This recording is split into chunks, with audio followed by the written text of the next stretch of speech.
Okay dear students, आज अपन first of all thank you for your massive support today. और अब मैं फोर्थ टॉपिक की तरफ आ रही हूँ, that is the DC motor. अभी इसके पहले हमने कौन सा टॉपिक देखा था बच्चों? डीसी जनरेटर का देखा था ना, जिसमें कि हमने ये देखा था कि डीसी जनरेटर्स कौन से टाइप्स के होते हैं एंड सो ऑन। तो अब फोर्थ टॉपिक क्या है हमारा? DC motor. तो बेसिकली डीसी मोटर क्या चीज़ है बच्चों? एक ऐसी मशीन जो कि यूज़ होती है to convert DC electrical power into mechanical power, और इसको बोला जाता है क्या? एक डीसी मोटर। और कंस्ट्रक्शन पॉइंट ऑफ व्यू से कोई भी फर्क नहीं है between a generator and the motor, ठीक है। अच्छा, इसका सबसे मेजर एप्लीकेशन क्या है डीसी मोटर्स का? Electric traction. और वहाँ यूज़ होता है जनरली जहाँ पे wide range of speeds means हमको चाहिए, मीन्स के स्पीड हमें बार बार क्या करनी है? बढ़ानी है, कम करनी है। That is in cases where good speed regulation is required.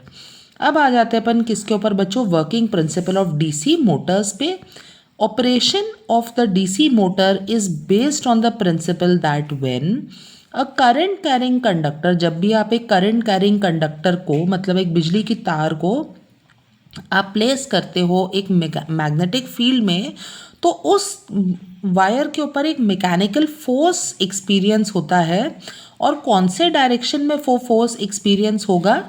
That is given by the Fleming's left hand rule, और उसका जो मैग्नीट्यूड है that is given by BIL Newton, जहाँ पे B क्या है? Magnetic flux density, flux per unit area.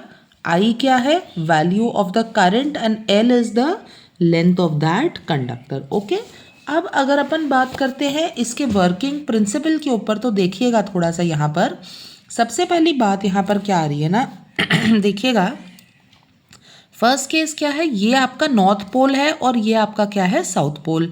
अब आपको ये चीज़ तो पता ही है कि जो मैग्नेटिक लाइंस ऑफ फोर्स है वो नॉर्थ पोल से जाते हैं साउथ पोल की तरफ। तो ये वो कंडीशन है जब हमारे आर्मेचर के कंडक्टर्स में अभी हमने कोई भी करंट को आर्मेचर वाइंडिंग में फ्लो नहीं करवाया है। अभी हमने कल ही ये चीज़ डिस्कस करी थी अब प्रीवियस वीडियो में कि एक होती है कौन सी? Field winding. तो जो फील्ड वाइंडिंग है वो किस चीज़ के लिए होती है? फॉर द मैग्नेटिक डोमेन, ठीक है, वो जिससे कि मैग्नेटिक फील्ड जनरेट हो रहा है इलेक्ट्रोमैग्नेट्स है। तो इन इलेक्ट्रोमैग्नेट्स पे लगी क्या है? Field winding. और आर्मेचर पे जो वाइंडिंग की गई है वो कहलाती है कौन सी? आर्मेचर वाइंडिंग, जहाँ पर बेसिकली कन्वर्जन होता है electrical power to mechanical power में, इसी में बदलता होता है चीज़ें, ठीक है। अब देखिएगा कैसे। तो अब क्या किया अपन ने? सेकंड जो एग्जाम्पल है हमारा, ये जो सेकंड डायग्राम है, इसमें क्या किया अपन ने? इन आर्मेचर के कंडक्टर्स में इलेक्ट्रिक करंट को फ्लो करवाया है। तो अब आपको पता है कि जब भी एक कंडक्टर में डॉट है, मतलब कि current is coming out of the plane, और जहाँ पे क्रॉस है the current is going inside the plane. अब जब current is coming out of the plane, तो आप लोगों ने एक स्क्रू रोल देखा था ना बच्चों?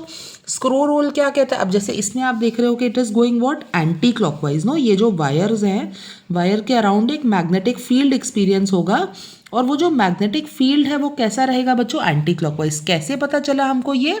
तो आपको जानते हो कि एक राइट हैंड थंब रूल तो ठीक है, एक हाँ स्क्रू रूल जिसको अपन बोलते हैं ना, वो हमसे क्या बोलता है कि if the thumb represents the direction of electric current, तो जो फिंगर्स हैं उनको अगर आप कर्ल अराउंड करते हो अराउंड दैट थंब, तो वो जो fingers will represent the direction of the magnetic field around that electric current. तो देखिएगा इसमें करंट ऊपर को आ रहा है तो इसलिए ये ऐसे जा रहा है। ये जो इधर वाले जो कंडक्टर्स हैं on the other side magnetic neutral axis के इस तरफ के जितने कंडक्टर्स हैं उसमें देयर इज अ प्लस, तो प्लस मीन्स के करंट इज गोइंग डाउनवर्ड्स। तो जब डाउनवर्ड्स जा रहा है इलेक्ट्रिक करंट तो ऐसे जाएगा, देखिएगा क्लॉकवाइज। इसमें करेगा क्या? मैग्नेटिक फील्ड इज क्लॉकवाइज, और जो ऊपर आ रहा है उसमें magnetic field is anti clockwise. और वही चीज़ देखिएगा, सी इधर के कंडक्टर्स में magnetic field is anti clockwise, यहाँ पे कंडक्टर्स में magnetic field is what? Clockwise. अब कुछ देर के बाद क्या होगा कि जो मेन मैग्नेटिक फील्ड है वो इस कंडक्टर्स के थ्रू जो करंट फ्लो करा उसकी वजह से जो मैग्नेटिक फील्ड है उससे क्या हो रहा है? उसमें डिस्टर्बेंस हो रही है। तो अब ये क्या है? जो सीधे साधे जो लाइंस थी अब वो क्या हो जाएंगी? वो इनकी वजह से क्या हो जाएंगी? ऐसे करके डिस्टर्ब हो जाएंगी, मुड़ जाएंगी। तो मुड़ जाएंगी तो ये देखिएगा कुछ ऐसा बन जाएगा।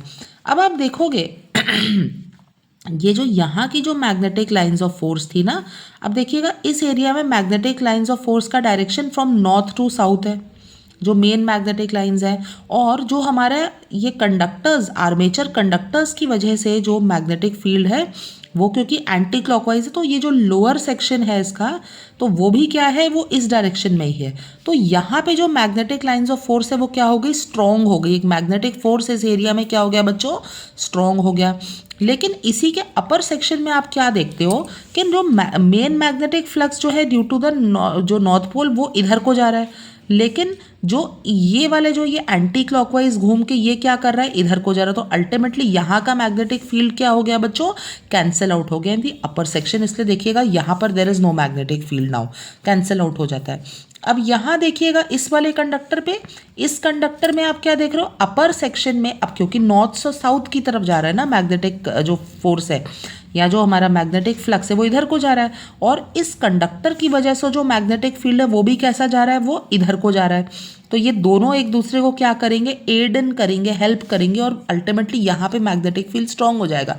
लेकिन यहाँ पर वही चीज़ हो गई, नॉर्थ टू साउथ जा रहा है इधर को मैग्नेटिक फ्लक्स, लेकिन यहाँ पे क्योंकि ये क्लॉकवाइज घूम के इधर को जा रहा है, तो ये दोनों आपस में एक दूसरे को क्या करेंगे, काट देंगे, और यहाँ पे मैग्नेटिक फील्ड क्या हो जाएगा, बिल्कुल ही पुअर हो जाएगा, ना के बराबर हो जाएगा। तो अब है क्या, देखिएगा ध्यान से, यहाँ लिखा भी हुआ है कि भाई जब डीसी सप्लाई को आपने कनेक्ट किया कॉइल में, तो करंट फ्लो कर रहा है, due to which it sets up its own field by the interaction of the two fields. अब यहाँ मेन पॉइंट है, by the interaction of the two fields, मतलब ये जो दोनों फील्ड्स हैं, मतलब कि जो मेन मैग्नेटिक फील्ड है और वो मैग्नेटिक फील्ड जो कि इन कंडक्टर्स में करंट फ्लो करने की वजह से प्रोड्यूस हुआ है, तो इन दोनों का जब इंटरेक्शन होता है, लिखा भी हुआ है field produce by the main poles and the coil, और रिजल्टेंट फील्ड, एक रिजल्टेंट फील्ड सेटअप हो रहा है as shown in the figure. This is the resultant field जो सी वाले हमको इसमें फिगर में दिख रहा है। The tendency of this field to come to its original position, that is a straight line। अब ये कोशिश ये करता है कि ये जो मैग्नेटिक फील्ड है ना, ये सब टेढ़ा मेढ़ा ना होकर, टेंडेंसी होती है कि वो वापस से क्या हो जाए, स्ट्रेटन अप हो जाए। तो वो कब होगा, जब यहाँ के कंडक्टर्स कहाँ चले जाएं, ऊपर चले जाएं, और यहाँ के कंडक्टर्स कहाँ चले जाएं बच्चे, नीचे चले जाएं। तो अगर एक side of the conductors armature पे क्लॉकवाइज ऊपर जा रहे हैं, other side of the conductors ऐसे करके नीचे आ रहे हैं, तो अल्टीमेटली क्या होगा, इनके ऊपर एक टॉर्क एक्सपीरियंस होगा, और ये जो आर्मेचर कंडक्टर्स है क्योंकि वो अपनी जगह से हिलेंगे, अब उसकी वजह से हमारा आर्मेचर क्या करने लग जाएगा, it will start to rotate. Force exerted on the two coil sides and torque develops which rotates the coil। ठीक है, मेन पोल्स प्रोड्यूस करते हैं एक फील्ड FM, उसका डायरेक्शन मार्क्ड है बाय दिस, इसमें अपन बोल सकते दिस इज द मेन, इसकी वैसे जरूरत नहीं है, नॉट रिक्वायर्ड बस इतना ध्यान रखिएगा। अच्छा, मेन मैग्नेटिक फील्ड क्या है बच्चों, FM है। वेन करंट, जो अपने करंट की वजह से जो मैग्नेटिक फील्ड बना है उसका नाम क्या दिया गया है बच्चों, FR। ठीक है, this field tries to come in line with the main field and electromagnetic torque develops in a which direction बच्चों, क्लॉकवाइज डायरेक्शन। ठीक है, और वो बता रहे हैं बात कि इन दी एक्चुअल प्रैक्टिस, अब बात ये बोल रहे हैं ना, यहाँ तो हमने सिर्फ एक एक कंडक्टर दिखाया ना, वन साइड ऑफ द ये आर्मेचर लेफ्ट हैंड साइड पे ये वाला नॉर्थ पोल के साथ ये वाला एक कंडक्टर शो किया है, साउथ पोल के पास एक दूसरा कंडक्टर हमने शो किया, लेकिन एक्चुअली तो कितने सारे नंबर ऑफ कंडक्टर्स हैं ना जो कि इस मशीन के ऊपर हैं। सभी जो ये नॉर्थ पोल के पास वाले जो है, मतलब एक्चुअली जो वाइंडिंग है वो कुछ ऐसे की जाती है ना, वाइंडिंग कुछ ऐसे की जा रही है ओके तो जो वाइंडिंग है तो मतलब कितने सारे कंडक्टर्स होंगे, so many N number of conductors, है ना। तो हमने ये बोला कि a large number of conductors are placed on the armature, all the conductors placed under the influence of one pole, that is the north pole, carry the current in one direction, और वो कैसा है, outwards। जो दूसरे set of conductors है जो कि south pole के पास है, उसमें करंट कैसा जा रहा है, डाउनवर्ड्स जा रहा है। तो उनका जो रिजल्टेंट फोर्स है उसको अपन किससे रिप्रेजेंट करते हैं, FR से। और ये जो एफ आर है ये ट्राई करता है to come in line with the main field and the torque electromagnetic torque developed, और उस वजह से हमारी रोटर क्या करती है बच्चों, रोटेट करती रहती है।